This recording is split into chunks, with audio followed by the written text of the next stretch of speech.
রাসূলুল্লাহ সাল্লাল্লাহু আলাইহি ওয়াসাল্লাম বলেছেন, ততক্ষণ পর্যন্ত কিয়ামত অনুষ্ঠিত হবে না যতক্ষণ না আমার উম্মতের কিছু গোত্র মুশরিকদের সাথে মিশে যায় এবং উম্মতের কিছু গোত্র মূর্তি পূজা করে। আল্লাহ রাসূল সাল্লাল্লাহু আলাইহি ওয়াসাল্লামের ভবিষ্যৎবাণী কখনো মিথ্যা হতে পারে না।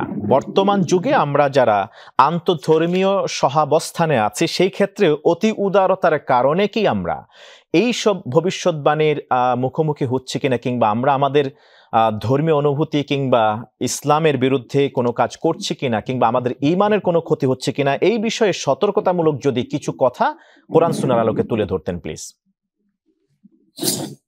ধন্যবাদ। আপনি চমৎকার একটি বিষয় নিয়ে আসছেন। অবশ্য মুসলিমদের অধিকার এবং মর্যাদার কথা বলা আছে কারীমে। এমনকি ইহুদি খ্রিস্টানদের ব্যাপারে আল্লাহ তাআলা বলছেন তাদের খাবার তোমাদের জন্য বৈধ, তোমাদের খাবার তাদের জন্য বৈধ। এমনকি বৈবাহিক সম্পর্ক স্থাপনের ক্ষেত্রে ইসলাম অত্যন্ত যৌক্তিক ইতিবাচক অনুমোদন দিয়েছে। এমনকি প্রতিবেশী ইহুদি ক্ষেত্রে নবী ইসলাম বলছেন যে আমাকে প্রতিবেশীর সাথে এত উত্তম আচরণের কথা বলা হয়েছে, আমার আশঙ্কা হচ্ছিল যে আমাদের সম্পদে তাদের অধিকার করে দেওয়া হবে কিনা। এমনকি নবী ইসলাম সৌজন্য কেমন বলেন যে একজন ইহুদি দাওয়াত দিয়েছে, সেখানে পর্যন্ত তিনি অংশগ্রহণ করেছেন। তবে তার মানে এই নয় যে কোনো অন্য ধর্মের তার আদর্শ, তার উপাসনা, সেগুলোকে আমরা নিজেদের আকীদা এবং বিশ্বাসের অংশ হিসেবে মনে করি, সেটি কিন্তু কোনো রকমই নয়। আল্লাহ যেখানে অবশ্যই তাদের অধিকার আছে, তবে যেখানে সরাসরি আল্লাহ তাআলার সাথে শিরক হয় সেখানে তুমি অংশগ্রহণ করতে পারো। এমনকি নবী করিম সাল্লাল্লাহু আলাইহি ওয়াসাল্লাম বলেছেন মান তাশাব্বাহা বিকওমিন ফালাইসা মিনহুম। অবশ্যই অন্যান্য ধর্মের অধিকার আছে এবং তাদের সামাজিক সুবিচার, এমনকি বিচার ফয়সালার ক্ষেত্রেও কে মুসলিম কে অমুসলিম সেটা দেখা যাবে না। আল্লাহ তাআলা বলেছেন ওয়ালা ইয়াজরিমান্নাকুম শানাআনু কওমিন আল্লা তা'দিলু।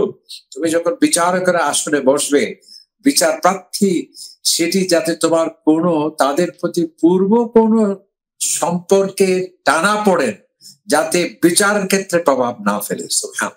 তবে তার মানে এই নয় যে আমরা অতিমাত্রিক উদারতা দেখাতে গিয়ে তাদের আদর্শ, তাদের উপাসনা, সেটি আমাদের উপাসনা এভাবে বলা, বা যে বলা হয় না যে যার যার কিন্তু উৎসব সবার, এই ধরনের কথাগুলো এবং অতিমাত্রিক উদারতা দেখাতে গিয়ে নিজের আদর্শকে জলাঞ্জলি দেয়া বা অন্য কোনো আদর্শকে সঠিক বলে সমর্থন অনুসমর্থন বা সেটাকে সত্যায়িত করা, এটা কিন্তু সঠিক নয়।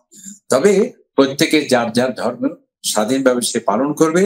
আল্লাহ তাআলা সে বিবেক দিয়েছেন, বুদ্ধি দিয়েছেন, এবং মানুষ এত কিছু পারে, সে পাখির মতো উড়ে বেড়াচ্ছে, সে টিভির চাইতে বেশি গতিতে সমুদ্র অতল দেশে সফর করছে, এত মেধা যাকে দেওয়া হয়েছে।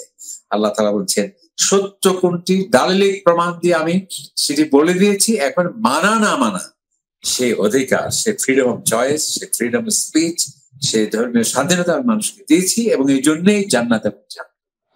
আল্লাহ তাআলা আমাদের সকলকে সত্যকে মানার, জানার এবং অন্যের অধিকার সম্পর্কে সচেতন থাকার, তবে তাদের আদর্শ আমাদের, আমাদের আদর্শ তাদের, এই ধরনের মিশ্র স্লোগানে যাতে ধোঁয়াশে অবস্থা সৃষ্টি করে যাতে আমরা অস্তিত্ব বিপন্ন না হয়, আল্লাহ আমাদের বুঝার তৌফিক দান করুক। অনেক অনেক ধন্যবাদ জানাচ্ছি আপনাকে ফজিলাতুল শেখ।